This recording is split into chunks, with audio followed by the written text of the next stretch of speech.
Hello everybody, welcome back. Today as well we have got you another video. In this video I'll show you how you can make a group on Snapchat, but before that please do make sure to like our video, subscribe our channel, and yes, without any further delay, let's get into it.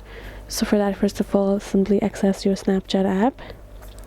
Now go ahead, tap on this chat icon beside your camera icon here in the below, and now simply you will be able to find all the chats of yours, and along with that you will be able to find this little icon with chat and pencil icon on top here in the blue circle. Go ahead, tap on it, and now you will find this new group option on top right.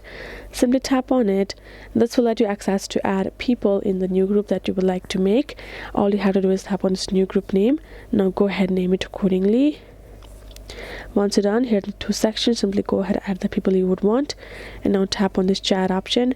Now you can see you will be able to create a group with that person. You can simply choose to enable notification for that particular group to get the message right away and respond accordingly, or you can simply start chatting right like that, and you can go back to your chat sections and you can find your group and chat again whenever you like.